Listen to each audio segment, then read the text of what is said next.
हामी चाहिँ पोखरा 25 हेम्जाको झिझिर्का भन्ने ठाउँमा छौँ। अनि यहाँ अब हामीले यो माया इको भिलेज हो हाम्रो फर्मको नाम हैन। यहाँ चाहिँ हामीले अलिकति प्राकृतिकसँग सँगसँगैको खेतीपातीहरू हामी गर्छौँ। सकेसम्म यो इन्सेक्टिसाइडहरू पेस्टिसाइडहरू अनि यो केमिकलहरू त्योहरू चाहिँ अब केमिकल फर्टिलाइजरहरू चाहिँ नचलाउने भन्ने हाम्रो चाहिँ सक्दो के अरे प्रयास चाहिँ त्यो हो हैन। अनि यो अहिले चाहिँ एकदमै यो समस्याको रूपमा रहेको यो हाम्रो पशुपालक कृषकहरू चाहिँ धेरै पलायन हुनुभयो, धेरैले छोड्नु भयो हैन। अनि यसमा के रहेछ अब कारक तत्त्व भनेर बुझ्दै जाँदाखेरि चाहिँ एउटा दानाको पैसा एकदम धेरै भएर पनि थाम्न नसकेर उनीहरूले चाहिँ अब छोड्नु परेको बाध्यता त्यो रहेछ। अनि त्यसको विकल्पमा के हुन्छ भनेर सोच्दाखेरि अब मैले 2-4 वर्ष अगाडि यो सरकारको तर्फबाट 1 महिना यो प्राङ्गारिक उत्पादनको लागि चाहिँ तालिमको लागि गाजियाबाद जाने मौका मिलेको थियो। अनि त्यहाँ गएर मैले यसको बारेमा चाहिँ बुझ्ने मौका पाएँ। अनि बुझ्ने मौका पाएर अनि त्यो चाहिँ मलाई एकदमै राम्रो लाग्यो। किनभने यसले चाहिँ धेरै अब कृषकहरूलाई चाहिँ पशु पन्छी पालक कृषकहरूलाई चाहिँ धेरै सहायता गर्छ होला जस्तो लाग्यो मलाई। अनि त्यही भएर मैले त्यहीँबाट बिउ ल्याएर यहाँ चाहिँ उत्पादन गरेको अहिले हामी 3 वर्ष वा 4 वर्षमा रनिङ भइरहेको छ। अब विशेष गरेर यो घाँस भन्ने कि के भन्ने अब वाटर फन्ड भन्दो रहेछ इङ्ग्लिसमा हैन, नेपालीमा त के भन्ने अब पानी उन्यो भन्ने के भन्ने हैन। यसको विशेषता भनेको के रहेछ भन्दाखेरि डकविडको पनि यसको पनि यो दुईटै चाहिँ यो जुन वातावरणमा रहेको नाइट्रोजन चाहिँ खिचेर आफूसँग राख्दो रहेछ र जरा मार्फत चाहिँ पानीमा फ्याँक्दो रहेछ। अनि यो प्लान्ट चाहिँ हामीले अब 2-3 वटा कुरामा चाहिँ चलाउन मिल्ने रहेछ अब हैन, हामीले प्रयोग गर्न सक्दो रहेछ। अनि यहाँ हाम्रो उद्देश्य भनेको चाहिँ हामी यहाँ अलिकति पशु पन्छी पालन हुन्छ हाम्रो यहाँ। अनि उनीहरूको दानाको लागत घटाउनको लागि हामीले चाहिँ यो कामहरू गरिरहेको छौँ। अब हामीले अब यो दानाको लागत चाहिँ कसरी घटाउन सकिन्छ भनेर भन्नुहुन्छ भने यो दानामा तपाईको 30 देखि 40% सम्म दानामा यो मिसाउँदाखेरि दानाको जुन अब पौष्टिक तत्त्व हुन्छ यसको पौष्टिक तत्त्व पनि त्यही मिलेर जाँदाखेरि दानाको त्यति मात्रा चाहिँ हामीले घटाउन सक्दो रहेछ। त्यो गर्दाखेरि अलिकति कृषकलाई अलिकति भने नि राहत हुँदो रहेछ। अनि त्यही भएर हामीले चाहिँ यो पालिरहेका छौँ। अहिले हामीले यहाँ हेरेको हामी चाहिँ एजोलाको अगाडि छौँ हैन। अनि हामीसँग 2 थरीको यस्तो प्लान्ट छ, एउटा चाहिँ डकविड छ, एउटा चाहिँ एजोला छ। मलाई चाहिँ एजोला अलि मन पर्यो धेरै, किनभने एजोलाको ग्रोथ चाहिँ एकदम राम्रो पायौँ हामीले यो 3-4 वर्षको अवधिमा हैन।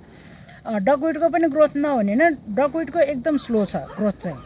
त्यो भएर अब हामीले बायोमासकै रूपमा पनि हेर्ने हो भने र अब त्यो मात्र हेर्नु पर्यो हामीले त त्यतिखेर त हैन। के कुराले कति उत्पादन दिन्छ, कति त्यसको चाहिँ अब सजिलो असजिलो दुईटैको पाल्ने तरिका त एउटै हो। तर ग्रोथको हिसाबले चाहिँ मलाई चाहिँ एजोला मन पर्यो। अनि यो चाहिँ अब पशु कुनै पनि प्रकारको घाँस खाने पशुहरू यो सबैलाई भयो। अनि पन्छीहरूको लागि पनि यो भयो। अनि विशेष गरेर अहिले यो कालिज पाल्ने साथीहरूले उहाँहरूले लैराख्नु भएको छ। र अर्को चाहिँ यो जसले चाहिँ प्राङ्गारिक धान खेतीहरू गर्न चाहनुहुन्छ त्यसको लागि पनि उहाँहरूले यो चाहिँ लैराख्नु भएको छ। यो अब पूर्व पश्चिम जताततै अब माग भइरहेको हुन्छ, त्यो बेलामा चाहिँ हामी पठाइराखेको हुन्छौँ हैन। अब यो चाहिँ अब यहाँ हामीले चाहिँ 2-3 वटा तरिका चाहिँ अब हेरिराखेको छौँ यसलाई चाहिँ हैन। एउटा हामीले अब पशुको आहारको रूपमा पन्छीको आहारको रूपमा प्रयोग गरिरहेका छौँ भने अब यो भन्दाखेरि चाहिँ यो नाइट्रोजन फिक्सेसन प्लान्ट भएको हुनाले वातावरणमा भएको नाइट्रोजन चाहिँ आफूमा खिचेर जरा मार्फत पानीमा राख्ने भएको हुँदाखेरि यही पानी मार्फत चाहिँ हामीले फेरि तरकारी खेती पनि गरिरहेका छौँ, सिँचाइ पनि गरिरहेका छौँ हैन। अहिले यसको प्रयोग चाहिँ हामीले यो तरिकाबाट गरिरहेको छु। अब सुन्नमा आए अनुसार चाहिँ एजोलाको त थाहा भएन, तर डकविड चाहिँ एज अ सलादको रूपमा पनि खाँदो रहेछ विदेशतिर। अब विदेशतिर चाहिँ उनीहरूले अब हाम्रो जस्तो वातावरण नभएको भएर पुरै ट्रेहरू बनाएर त्यस्तो गरेर एकदम दुःख गरेर पालेको देखेँ। नेपालमा चाहिँ अलिकति हिमाली क्षेत्रमा नहोला, तर मध्य पहाडी क्षेत्र र तराई क्षेत्रको लागि चाहिँ यो राम्रो एउटा चाहिँ के भन्छ अब यो पशुको दानाको लागत घटाउने माध्यम चाहिँ हुनसक्छ होला जस्तो मलाई लाग्छ।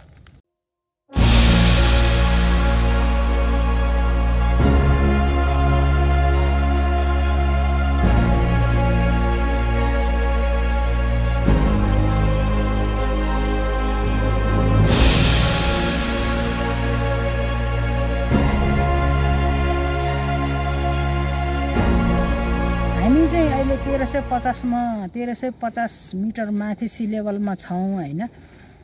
यहाँ चाहिँ 3 महिना जति यसको ग्रोथ चाहिँ अलिकति हुँदैन। यो जाडो चाहिँ यसले नसहँदो रहेछ। जाडोमा यसको अलिकति बढाउ चाहिँ त्यति भएन। अरू बाँकी 9 महिना चाहिँ राम्रो बढ्छ होइन। हामी यहाँ तकरिबन अब सिजनमा त दिनको 20 किलो 25 किलो हामी निकाल्छौँ। अब विशेष हामी चाहिँ अब बाख्रा भैँसी कुखुरा पाल्ने भएको हुनाले उनीहरूले दिइराखेको छ। अब खेतीको प्रविधि तपाईँले भन्नुहुन्छ भने यहाँ चाहिँ हामीलाई 2 फिट जति गहिराई भएको खाल्टोमा प्लास्टिकले अब जुन प्लास्टिक अब पानी पोखरीको प्लास्टिक हुन्छ त्यही राखेर सजिलो तरिका त्यो गरेर गर्न सकिन्छ। तर तराईतिर चाहिँ एकदमै तातो भएको हुनाले अब एउटा सिजनमा त्यहाँ त तातो त हुन्छ नै। त्यो बेलामा चाहिँ 3 फिट 4 फिट जतिको गहिराई गरेर अनि माथिबाट अलिकति छायाको व्यवस्था चाहिँ गर्नुपर्ने रहेछ। अनि यहाँ पनि अब हाम्रो यो अब अहिले हामी ग्रिन नेट लगाइरहेका छौँ होइन। यो ग्रिन नेटको अब 2टा छ पर्पज। एउटा चाहिँ अलिकति शीतलो बनाइदिने, अनि अर्को यो घामको किरणको सम्पर्कमा आयो भने यसले रङ फेर्छ। यो अहिले हामीले हरियो देखिरहेका छौँ होइन। अनि यो जहाँ जहाँ घाम पर्छ नि त्यहाँ त्यो चाहिँ अलिकति रातो रङ सुन्तला रङमा चाहिँ परिवर्तन भइजान्छ। अनि त्यसले गर्दाखेरि अब त्यो के कारणले हो होइन त्यो त अब थाहा भएन। अब हामी त्यत्रो वैज्ञानिक कुरोमा जान सक्ने कुरो त भएन होइन।